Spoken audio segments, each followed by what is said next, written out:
In this exercise, we're going to use the Excel PivotTable tool to analyze a set of data.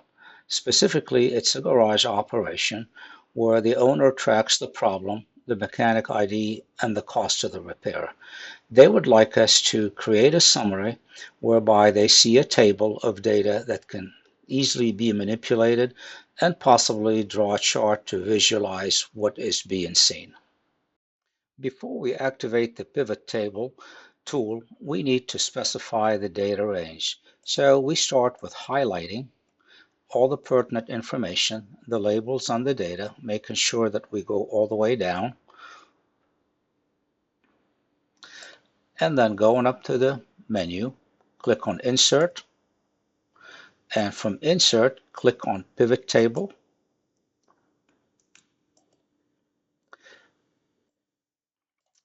The window that shows up tells us that we've selected a certain range. We must verify it.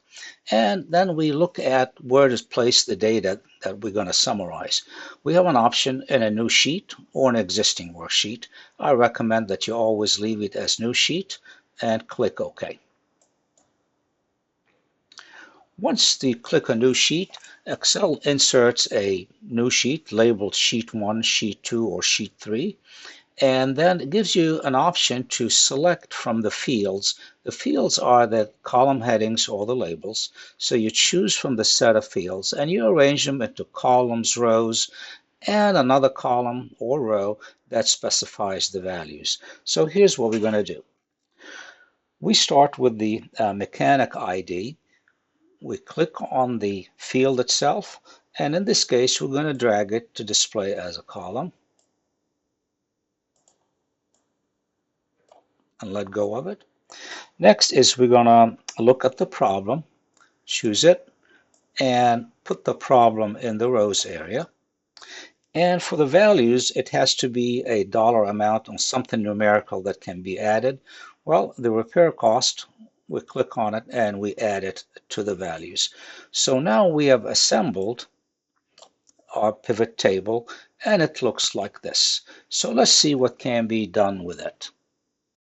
Well, if we look at the summary table, which is the pivot table, we'll see that Excel had generated a table where the repair types are listed vertically and the mechanics' names or IDs are listed horizontally. We know for each mechanic the total amount of money they generated by repairing a certain type of repair, the total for all the repairs that they have done, and the total for each mechanic. So that way the shop owner could easily gauge what does his staff did for the day, how much they generated, and what type of repair was done. Additionally, you have the flexibility of moving things around or seeing it from another perspective. And that's why we call it a pivot, because pivot means to turn things around. What if you would like the mechanics names or IDs listed vertically and the type of failure or repair listed horizontally? You will reach over to the field list and you click on problem under the rows and you simply drag it and put it under columns. And now you move the mechanics ID from the columns and put it under the rows. Now look at the pivot table. It's the same data, only arranged differently, which may suit your needs better than the other design. Now that we've designed a pivot table, we still see the pivot table field list to the right, and that can be distracting. So if you want to take it out of view, you simply click on X and it disappears. So there you have it. You've designed the pivot table and the pivot table is right there for you to use and implement. However, if you'd like to see the field tables again, so you can make some changes or put additional fields. And remember, fields are nothing more than the label headings like the mechanic's name, the type of failure, and all that. So if you would like to see these field lists again, click anywhere inside the table and then go up and choose from the pivot table Analyze. Click on Field List and the list would show up again. If use it, make changes, and then you can close it. Now that we have our pivot table set up and we can make changes to it if we like. Let's go ahead and add a chart. To add a chart, you simply click anywhere inside the table and you notice that a pivot table analyze menu shows up. Click on it, and from there go to Tools and click on Pivot Chart, where you will be presented with all the charts that Microsoft Excel is capable of. In this case, I'm going to choose the clustered column chart. I click OK on it, and there it is. I'm done. A very, very simple process. You could move it around. You can resize it by grabbing the handles. Do whatever suits your needs. I'm going to just leave this right next to the table right here and look at it for a moment. Now let's look at the chart for a moment and see if we can get some more use out of it from a managerial standpoint.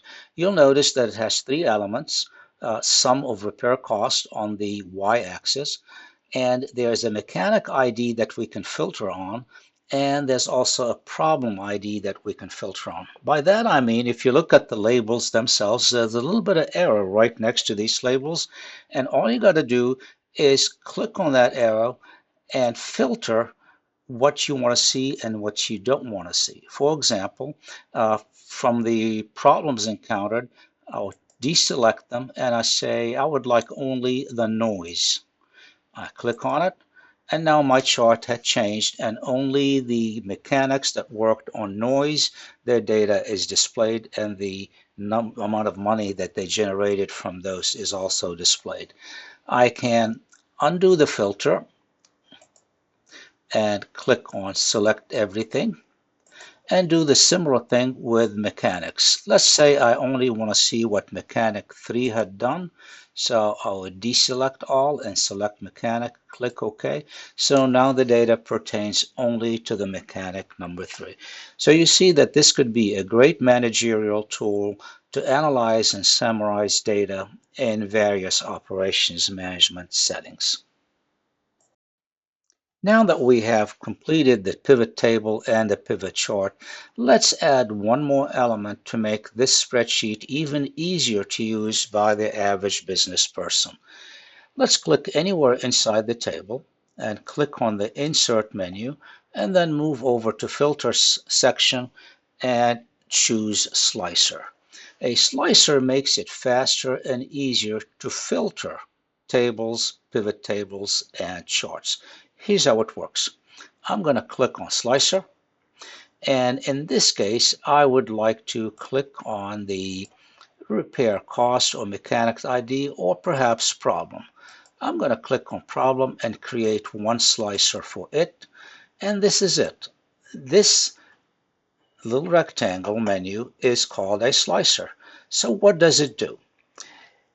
It acts as a sorting selector for what is in my chart or my table. For example, if I want only the equipment failures to show on my display, I click on equipment failure, and you see that my table right now has mechanic 1, 2, and 3, and only the equipment failure associated with the repairs is listed. Likewise, on the chart, it only lists that type of failure.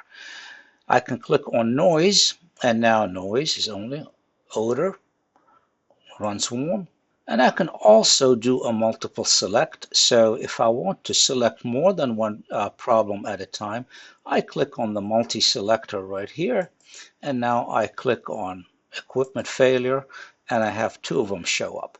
If I click on odor, I have 3 of them showing up, but noise is not. So you see how great this tool is in making it so easy for you to select and make sure that your spreadsheet is as informative as possible. Now that we've done all this nice work to generate a meaningful dashboard for our shop owner, let's see if we can do one last thing to make him even more satisfied. Some people may disagree with the color theme that we have on the chart, and that's very easy to fix. Let's click on the chart itself until we see all the handles around, and you'll notice that we have now some temporary menus that popped up associated with this chart.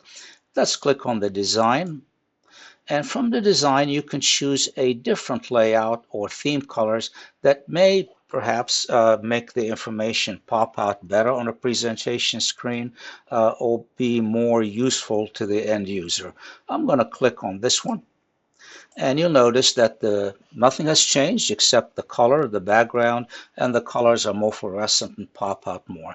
This may be more helpful in a presentation or just simply easier to read. This is a design element and the choice is yours as to what to use.